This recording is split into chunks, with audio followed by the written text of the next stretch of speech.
नमस्कार, न्यूज मराठी 24/7 मध्ये आपल्या सगळ्यांचं स्वागत। पाहूया विविध राज्यातील महत्त्वाच्या बातम्या। एक मोठी बातमी समोर येते। संसदेला बॉम्ब न उडवून देण्याची धमकी देण्यात आली। संसदेसोबतच राजधानी दिल्लीमधील 9 शाळांमध्ये देखील बॉम्बस्फोट घडवून आणू असं या धमकीमध्ये म्हटलंय। या संदर्भातील एक मेल प्राप्त झालाय। या मेलमुळे मोठी खळबळ उडाली आहे। 13 फेब्रुवारी रोजी दुपारी 1:11 संसदेमध्ये मोठा स्फोट होईल, दिल्लीला आम्ही खलिस्तान बनवू अशा आशयाचा मजकूर असलेला मेल प्राप्त झालाय। या मेलमध्ये दहशतवादी अफजल गुरु आणि पंजाबला खलिस्तान बनवण्याचा देखील उल्लेख आहे। दरम्यान हा मेल प्राप्त होताच या मेलमध्ये ज्या शाळांची नावे आहेत त्या शाळांच्या सुरक्षेमध्ये मोठी वाढ करण्यात आली। मेरठमधून एक भयानक प्रकार समोर आलाय। गाझियाबादमध्ये 3 बहिणींच्या आत्महत्येनंतर आता मेरठच्या खैरनगर भागात पबजी गेमच्या व्यसनानं 22 वर्षीय तरुण मोहम्मद कैफचा जीव घेतलाय। रात्री उशिरापर्यंत गेम खेळणाऱ्या तरुणाचं ब्लड प्रेशर इतकं वाढलं की त्याच्या डोक्यातील नसा फुटल्या। मेरठमधील खैरनगर गुलरवाली या गल्ली येथे राहणाऱ्या फारूक प्रॉपर्टी डीलर होते। त्यांचा एकुलता एक मुलगा मोहम्मद कैफ हा शुक्रवारी रात्री त्याच्या खोलीत हेडफोन लावून मोबाईल फोनवर पबजी खेळत होता। कुटुंबातील सदस्यांच्या म्हणण्यानुसार कैफ याला गेल्या 4 महिन्यांपासून ऑनलाईन गेमचं वेड होतं आणि त्यातूनच ही सगळी घटना घडली आहे। उत्तर प्रदेशातील अमरोहा जिल्ह्यातील दिडोली गावात एक धक्कादायक बातमी समोर आली। इथं 1.5 महिन्याच्या निरागस मुलाला अचानक माकडानं पळवून नेलं। काही क्षण संपूर्ण गावात गोंधळ उडाला, पण गावकऱ्यांच्या समजूतदारपणामुळे आणि युक्तीने मुलांचा जीव वाचलाय। ही घटना आता परिसरात चर्चेचा विषय ठरली आहे। मुकेश कुमार हा त्याची पत्नी रेखा देवी आणि नवजात मुलासोबत घराच्या अंगणात पलंगावर झोपले होते। दरम्यान रेखा देवी थोडा वेळ किचनमध्ये गेल्या तेव्हा एका माकडानं अंगणात प्रवेश केला आणि खाटेवर झोपलेल्या त्या निष्पाप मुलाला उचलून छतावर चढले। मात्र गावकऱ्यांच्या सतर्कतेमुळे आणि मदतीमुळे या बाळाला वाचवण्यात आले। मध्य प्रदेशातील इंदूर येथून एक धक्कादायक घटना समोर आली आहे। येथील बाणगंगा पोलीस ठाण्याच्या हद्दीतील एक महिला अचानक सोन्या चांदीचे दागिने घेऊन आणि रोख रक्कम घेऊन ती घरातून गायब झाली। ती अचानक बेपत्ता झाल्यानं कुटुंबियांना धक्का बसला। त्यानंतर नातेवाईकांनी पोलीस ठाण्यामध्ये ती बेपत्ता असल्याची तक्रार नोंदवली। दरम्यान पोलिसांनी केलेल्या तपासामधून ही महिला एका मांत्रिकासोबत फरार झाल्याचे उघडकीस आले। त्यानंतर या महिलेला भोपाळ येथून ताब्यात घेण्यात आले। सदर महिला ही बेपत्ता झाल्याची तक्रार प्राप्त झाल्यानंतर पोलिसांनी गांभीर्याने तपास सुरू केला। सर्वप्रथम महिलेचा पती आणि कुटुंबातील इतर सदस्यांचे जबाब नोंदवले। दरम्यान महिलेचा पती आणि कुटुंबातील इतर सदस्यांच्या जबाबांमध्ये तफावत आढळून आली। त्यानंतर पोलिसांनी तांत्रिक तपास करत या महिलेचा ठाव ठिकाणा शोधून काढला।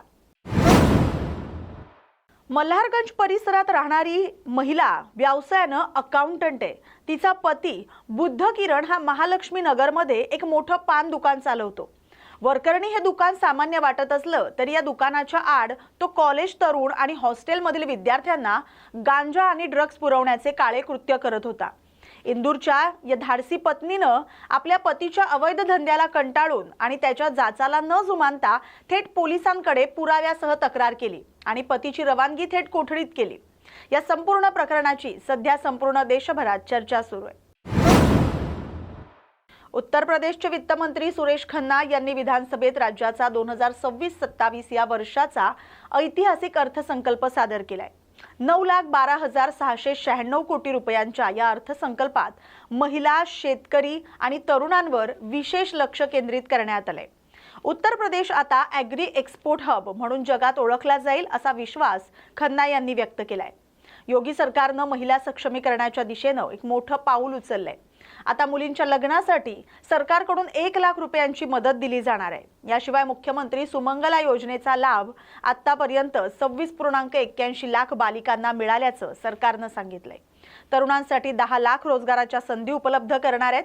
तसंच तंत्रज्ञान आणि AI मिशनची स्थापना देखील केली जाणार आहे अशी घोषणा करण्यात आली। उत्तर प्रदेशातील झाशीमध्ये 3 मुलांची आई प्रेमात इतकी वेडी झाली की तिने आपल्या बॉयफ्रेंडच्या मदतीनं पतीची गोळी झाडून हत्या केली आहे।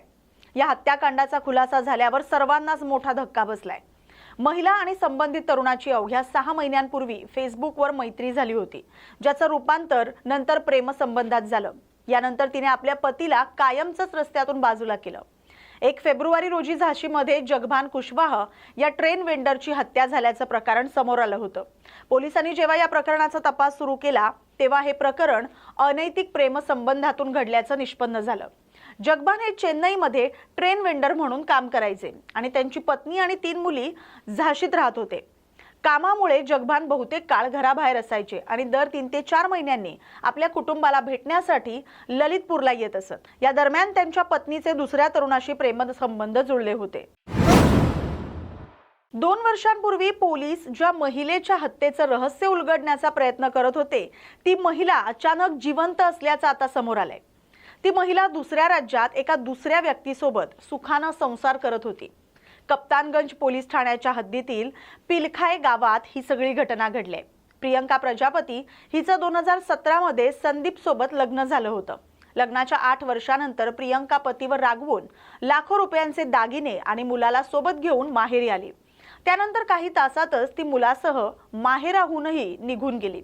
मात्र दागिन्यांच्या हव्यासापोटी तिच्या घरातल्यांनी तिची हत्या केल्याच्या संशयावरून पतीनं पोलीस स्टेशनमध्ये त्यांच्या विरुद्ध गुन्हा दाखल केला। एके दिवशी संदीपच्या मोबाईलवर प्रियंकाचा आधार कार्ड आणि फोटो बदलण्यासाठी एक OTP मेसेज आला आणि हा मेसेज पाहून संदीपला संशय आला। त्यानं तात्काळ पोलिसांकडे धाव घेतली। पोलिसांनी तपास केला असता धाग्यादोरांचा पाठलाग करत पोलीस प्रियंकापर्यंत पोहोचले आणि या सगळ्यानंतर प्रियंका जिवंत असल्याचं समजलं। सरकारनं अधिकृत प्रसंगी आता 3 मिनिटं 10 सेकंदाच्या वंदे मातरमच्या 6 कडव्यांचं वादन किंवा गायन अनिवार्य केलंय। हा नियम राष्ट्रध्वज फडकवण्याच्या वेळी, कार्यक्रमांमध्ये राष्ट्रपतींच्या आगमनाप्रसंगी तसंच राष्ट्राला उद्देशून दिल्या जाणाऱ्या भाषणांपूर्वी आणि नंतर लागू राहणार आहे। याबाबत केंद्र सरकारनं एक नवा आदेश काढलाय। या व्यतिरिक्त राज्यपालांच्या आगमनाच्या वेळी तसंच त्यांच्या भाषणापूर्वी आणि नंतरही समान निर्धारित कालावधी आणि कडवी अनिवार्य करण्यात आलेत। त्यामुळे आता सर्व सरकारी कार्यक्रमांमध्ये हे गीत विहित वेळेच्या मर्यादेत गायलं किंवा वाजवलं जाणार आहे। या बातमीसोबतच विविध राज्यातील घडामोडींमध्ये आता इथेच थांबतोय। अशाच महत्त्वाच्या बातम्यांसाठी पाहत राहा न्यूज मराठी 24/7। नवा भारत, नवा विचार।